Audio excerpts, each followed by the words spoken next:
Come on,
सकळ मंगळनिधी श्री विठ्ठलाचे आधी मनकारे म्हणकारे श्री विठ्ठलाचे नाम वाचे.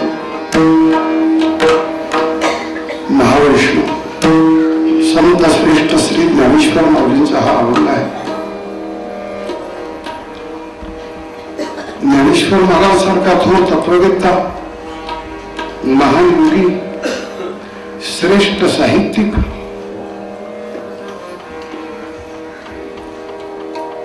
आणि ज्यांचं जीवन म्हणजे करिश्मा आहे, आश्चर्य. भगवान एका ठिकाणी म्हणतात भगवद्गीतेमध्ये, अर्जुना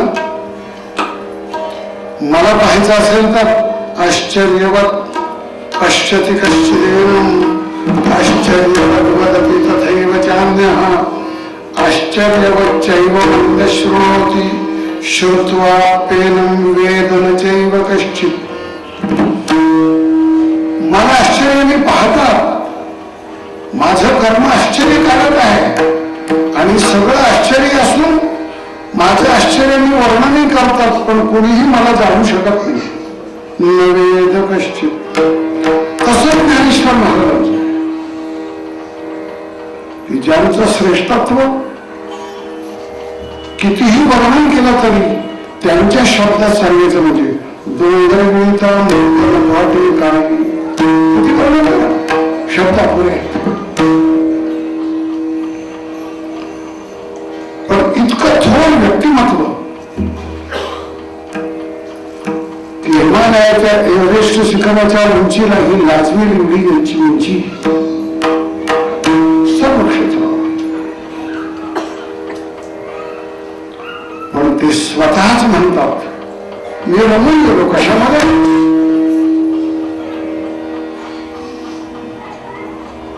ज्ञानदेवा रम्य रमले समाधान. घराचे चिंतन सर्व करा. कशाचं चिंतन करा? ज्ञानदेवा रम्य रमले समाधान. हरीची चिंतन सर्व काळ, विश्रांतीच नाही त्या तोंडात. बोलण्याची नाही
देवाशिवाय बोलायचं नाही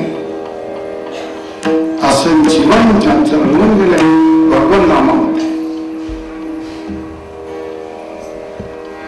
ज्ञानेश्वर महाराजांच्या सारखा थोर महापुरुष इतका भाबडेपणानं सांगतोय की माझं समाधानच रमून गेलंय, आपलं समाधान बिघडून गेलेलं आहे. आपलं समाधान कशाने बिघडेल काही सांगता येईल. आपलं समाधान गुडघा दुखायला लागलं तर बिघडेल, आपलं समाधान डोकं दुखायला लागलं तर बिघडेल, आपलं समाधान शेजाऱ्याने शिवी दिली तर बिघडेल, आपलं समाधान संसारात नुकसान झालं तरी बिघडेल, फायदा झाला तरी नुकसान झालं तरी बिघडेल. मी एका शिवजींच्या घरी गेलो.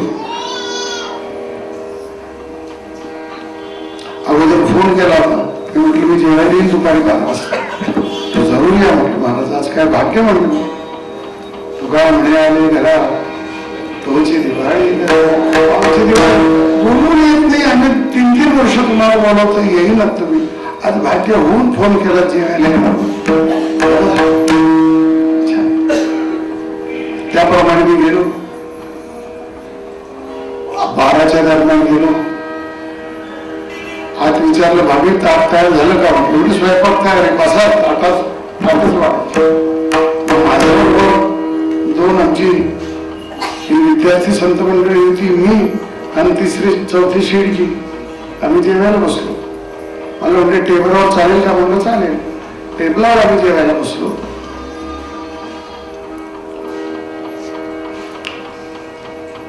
मी आपलं आचरण केलं. प्राणेस्वा प्राणेस्वा ज्ञानेस्वा समानेस्वा उदानेस्वा ब्रह्मणे स्वाहा म्हणून पाणी सोडलं. ओम सहनावतु सहनौ भुनक्तु सह वीर्यं कर्वा वहै तेजस्विनावधीतमस्तु मा विद्विषावहै मंत्र म्हटला. जेवेल आता भुकेलेलीच होती आमच्याबरोबरची ही विद्यार्थी मंडळी. मी दुपारचा टाइम झाला होता, मी आपलं जेवतो, पण शिडजी आपलं भात एवढा 3 बोटात घेतात. तर मालक जर जेवत नाही तर पाहुण्याला जेवायची इच्छा होईल का मी हाताळायचं बोलतो.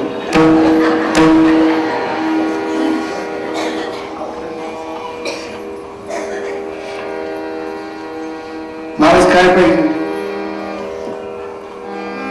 पोळी घेता का म्हटलं. बाळा मला नाही विचारलं पोळी घेता का बाळा, त्याच्यावर तिथली बासुंदी संपली होती, आणा वाडा. शिरती ना मला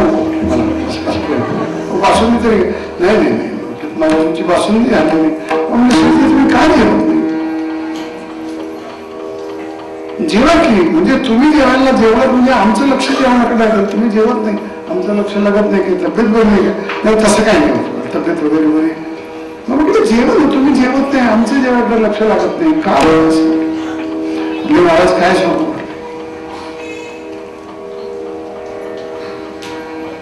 आज म्हणले 4 लाखाचं नुकसान झालं.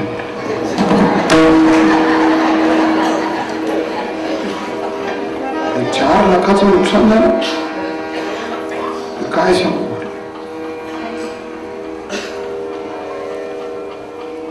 म्हटलं होऊ द्या झालं तर जेवण नाही. म्हटले 4 लाखाचं नुकसान कसं सांगू. कालपासून जेवण लक्ष लागेल, होऊ द्या म्हटलं. नाही महाराज म्हटले काय सांगा. म्हटलं आता आम्ही व्यापार करणाऱ्यांनाच माहिती आहे. म्हटलं तुम्हाला भजन करणाऱ्याला काय काय.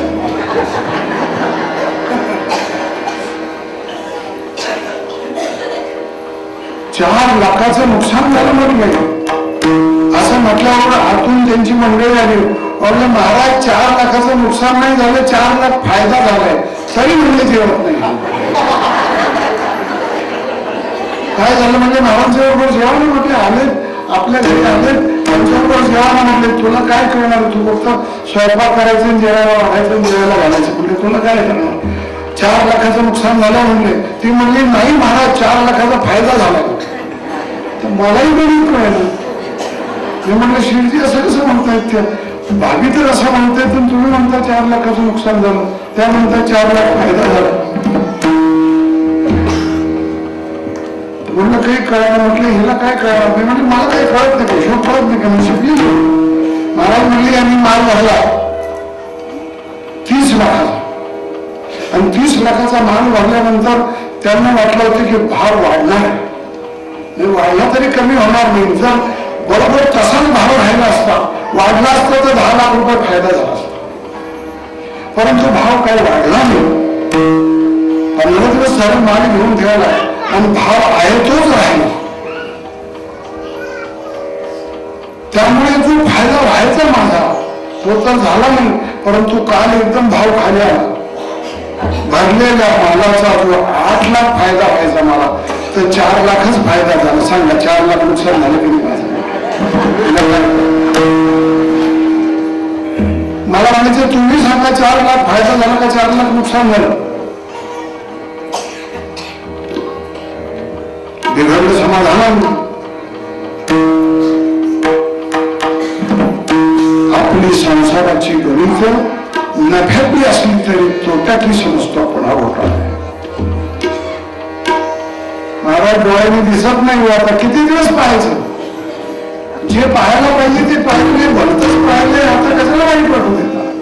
उलट देवाने इतके दिवस दिले इंद्रिये हात पाय कान डोळे मुख बोलणे वचन जे तू जोडसी डोळे नासे जीवन भव. कशा करता दिले? एका एका इंद्रियाची किंमत आहे. एका एका रक्ताच्या बुंदाची किंमत आहे. म्हणून मी आजच आमच्या विद्यार्थ्यांना म्हटलं, बाळा मला राग येईल असं काही करू नका म्हटलं. राग आला की एक कण भरून गुणभर रक्त धरतो. आमच्या रक्ताच्या बुंदाची किंमत आहे. आपल्या उभ्या जीवनाची किंमत आपल्याला वाटत नाही.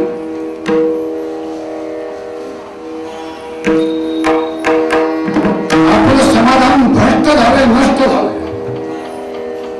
कशामुळे? आपली प्रपंचाची गणित उलटी आहेत.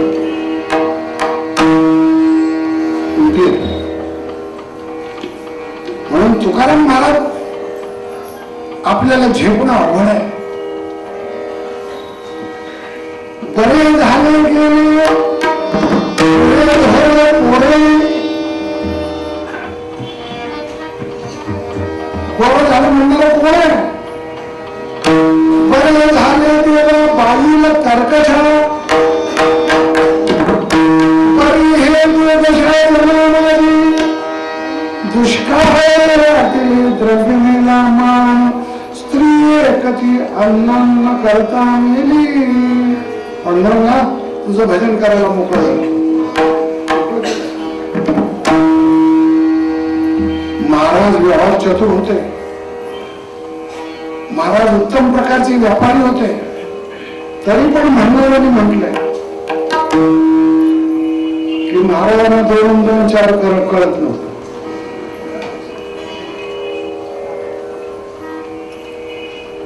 देहुला 24 गावातला न्याय महाराज न्यायासमोर गेल्याशिवाय लागत नव्हता. निकाल लागत. लक्षात ठेवा की आपलं समाधान आपणच बिघडवतो आहोत. पातीला पाणी भरलेलं सकाळी स्थिर असेल, आपण उचलायला जाऊ गेलो वाकलो तर आपला चेहरा त्याच्या दिसतो. पण आपणच जर असा धक्का लावला तो चेहरा लांबवरचा वेगळा वाकडा होतो. कोणाच्या धक्क्यानं? आपला. प्रपंचात आपणच धक्के देतो आणि आपलं समाधान आपण बिघडवतो. हम है उसी में राजी जिसमें तू राजा आहे. आम्ही त्याच्यात राजी आहोत. परमात्मा तुझी ज्यात इच्छा आहे त्यात आम्ही राजी आहोत.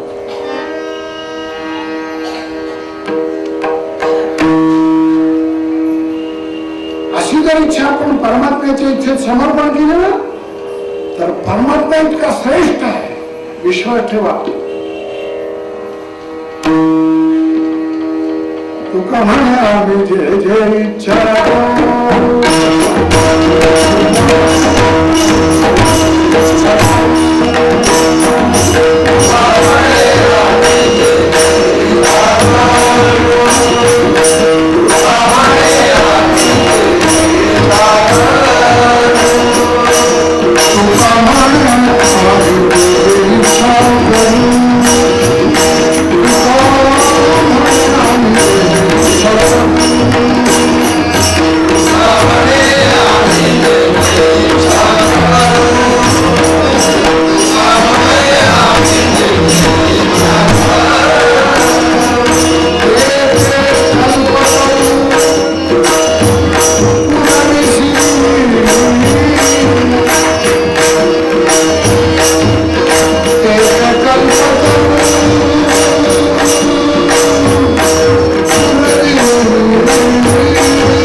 इच्छा आपल्या इच्छेवर अवलंबून ठेवतात, आपल्या इच्छा परमात्म्याची इच्छेवर अवलंबून, याच्याकरता धाडस लागतं. म्हणून प्रपंच करण्याकरता जितकं धाडस लागतं त्याच्यापेक्षा 1000 पटीने परमार्थ करण्याकरता धाडस लागतं. दुःख पचवायची आहेत, पचवायची नव्हे, झेलायची आहेत, झेलायची नव्हे, आलीच नाहीत असं समजायचं.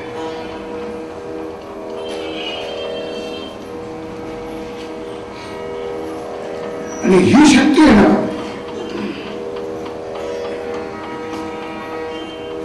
रेल्वे स्टेशनला गाडी उभी असते आणि पुण्याहूनच इकडे नागपूरला जाणारा एक डबा वाया कल्याण जाणार होता, तो भरला होता, तो जोडायचा होता. तो डबा तिकडून ढकलून देतात, अंतराळ असतो तो ढकलून देतात. तो हळू हळू जात त्या रेल्वे गाडीवर धाडकन आदळतो. तो आदळल्यावर सबंध रेल्वे स्टेशन मध्ये इतका खडा खडा खडा आवाज होतो, असं वाटतं की माणसाची मुरून मेली असते. पण तो डब्यावर आदळला तर जरासा असतो, काय धक्का बसतो का? इतका जोरात आलेला डबा, आवाज इतका मोठा झाला तरी जरासा असतो. येऊ द्या दुःखाचे डोंगर किती, एवढंच जरासा असं होऊ देते. पण जर एवढं झालं तर डोकं धरून बसतो. आता काय करू? जेवण जात नाही, कुठे करमत नाही, देवळात गेलं तर बरं वाटत नाही, घरात बसा वाटत नाही, लोकांना तोंड दाखवावंसं वाटत नाही. कोणी भेटलं तर का भाऊसाहेब काय नाही तर काय विचारू नका, जाऊ दे, काय बोलू नका. चेहरा बिघडला, धक्का बसला तरी त्याचा परिणाम होता कामा नाही. याच्याकरता एकच औषध आहे, संसार आलिया एक सुख आहे, विठोबाचे तेने होय सर्व संसार सुखाचा, नरके दुःखाचा रेष. नामाचं सामर्थ्य सर्वश्रेष्ठ.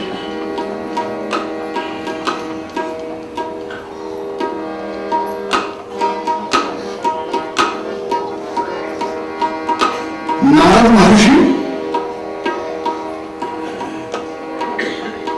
काकभूषिंडीकडे गेले. काकभूषिंडी ऋषी कावळ्यासारखं तोंड होतं त्यांचं. काकभूषिंड ते एका झाडाच्या ढोलीमध्ये राहत होते. वाडाच्या झाडाची ढोली, मोठाशी पोकळी होती, त्याच्यावर राहायचे आणि प्रभूचं चिंतन करायचे. एकाएकी नारदांना वाटलं की जावं, काकभूषिंडीची बरेच दिवस भेट नाही म्हणून गेले नारद.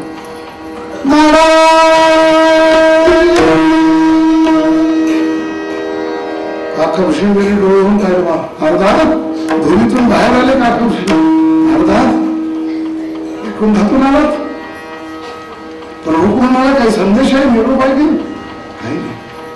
मग आज कशा अचानक आलात? म्हटले फक्त विचारायचं होतं आपल्याला. का जीवनाचा उद्धार कशाने होईल सांगा? कोण विचारताय? नारद कोणाला विचारतायत? ज्यांच्या जीवनामध्ये परिग्रहच नाही, झाडाच्या ढोलीमध्ये राहत आहे.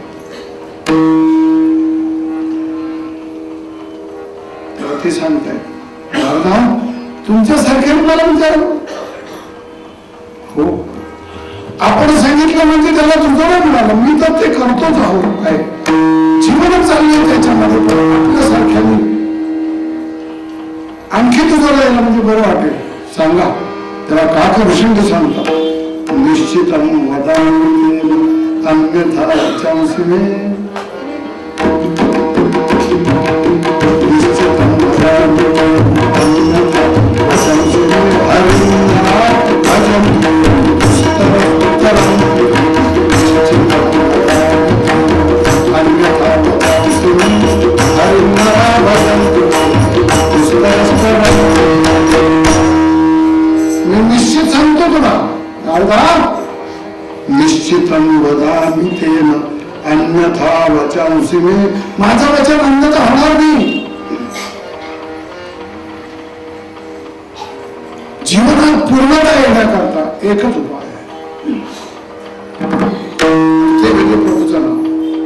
म्हणून एक महान योगी, एक तत्ववेत्ता जो सगळ्याच्या पलीकडे गेलाय, पण तो सांगतोय अगोदर काय करा.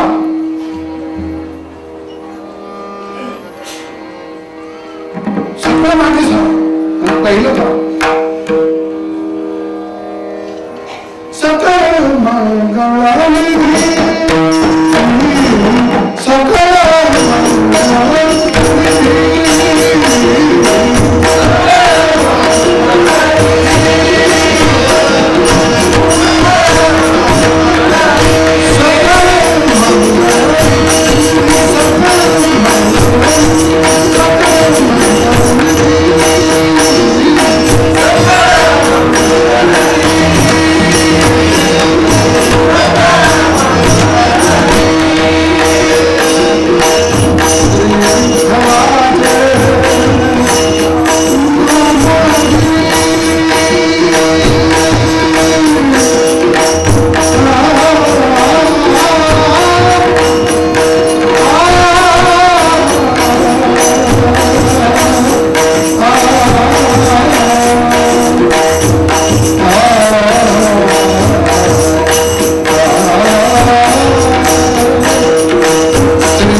राम राम स्मरा आधी राम